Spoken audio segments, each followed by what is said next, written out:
नमस्कार, एक बार फिर स्वागत है आपका हमारे चैनल नेटवर्क लाइव पे और मैं हूं आपके साथ ईशा गर्ग। चलिए रुक करते हैं देश और दुनिया की तमाम बड़ी खबरों का।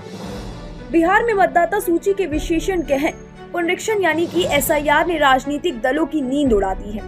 एसआईआर के विरोध में यूं तो विपक्ष लामबंद दिख रहा है, पर बीजेपी और उनके सहयोगी दलों में भी चिंता कम नहीं है। दरअसल एसआईआर के तहत बड़े पैमाने पर प्रवासी मजदूरों के नाम वोटर लिस्ट से हटाने का जो जोखिम सामने आया है, उसे बीजेपी, जेडीयू और लोजपा सभी परेशान हो गए हैं। एक अनुमान के मुताबिक बिहार में करीब 37% मतदाता प्रवासी हैं जो दिल्ली, मुंबई जैसे शहरों में रहते हैं। इसमें कोई दो राय नहीं हो सकती कि प्रवासी बिहारियों का अधिकतर वोट एनडीए को जाता है।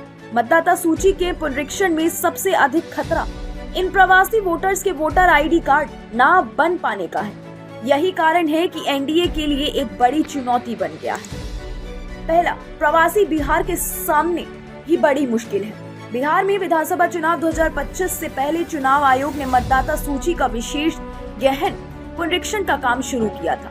कहा जा रहा है कि पुनरीक्षण की जो शर्तें चुनाव आयोग ने लगाई है, उसके चलते लगभग 2 करोड़ मतदाताओं के नाम हटने का खतरा है, जिनमें 94 लाख प्रवासी मजदूर शामिल हैं। ये प्रवासी मजदूर जो दिल्ली, मुंबई, पंजाब, गुजरात, हरियाणा, बेंगलुरु और अन्य शहरों में काम करते हैं। बिहार की कुल आबादी का लगभग 37% हिस्सा है और 80 से भी अधिक विधानसभा क्षेत्र में निर्णायक वोटर बैंक माने जाते हैं। समस्या ये है कि इतने कम समय में पुनरीक्षण में नए दस्तावेजों को कौन इंतजाम करेगा।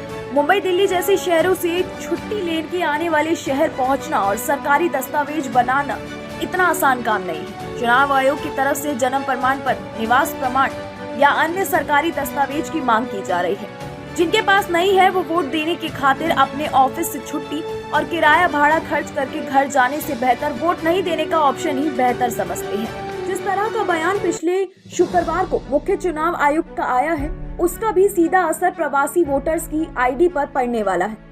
सीईसी का कहना है कि जो व्यक्ति जहां का होगा, केवल वहीं का वोटर आईडी उसे मिल सकेगा। मतलब साफ है कि अगर दिल्ली में आपका वोटर आईडी बन गया है तो आप पटना के वोटर नहीं हो सकते। दरअसल देश में बहुत से लोग ऐसे हैं कि जो घर छोड़कर कहीं बिहार रह रहे। ऐसे लोगों ने दोनों ही जगहों पर अपने वोटर आईडी बनवा रखे हैं। अब चुनाव आयुक्त कह रहे हैं कि ऐसे लोगों को एक जगह की आईडी छोड़नी होगी। जाहिर है कि इसका असर भी बहुत बड़े लेवल पर होगा। जो शख्स दिल्ली में वोटर है और बिहार में भी वोटर है, उसके लिए मुश्किल होगा दोनों में से किसी एक को छोड़ना। अगर बहुत जरूरी हुआ तो अपने घर का छोड़ना उचित समझेंगे, क्योंकि उन्हें डर होगा कि दिल्ली का छोड़ने पर कहीं भविष्य में उनके रोजी रोजगार के साथ ना कोई प्रॉब्लम हो जाए। एनडीए नेता इस प्रक्रिया को पारदर्शिता और निष्पक्षता के लिए आवश्यकता तो बता रहे हैं, पर अंदर खाने की हकीकत कुछ और है। बीजेपी नेता रविशंकर प्रसाद ने विपक्ष के आरोप को खारिज करते हुए कहा, जिसके शासन में बूथ कैप्चरिंग और हिंसा आम थी, उन्हें अब निष्पक्षता से परेशानी हो रही। लेकिन एनडीए के भीतर भी असंतोष के स्वर उभरने लगे। राष्ट्रीय लोक मोर्चा के नेता उपेंद्र कुशवाहा ने समय सीमा की कमी पर चिंता जताई और मांग की कि प्रवासी मतदाताओं के नाम सूची में बनाए रखने के लिए और समय दिया जाए। जेडीयू प्रवक्ता नीरज कुमार ने स्वीकार किया कि समय की कमी और बूथ लेवल एजेंट की नियुक्ति में असफलता ने इस प्रक्रिया को जटिल बनाया है।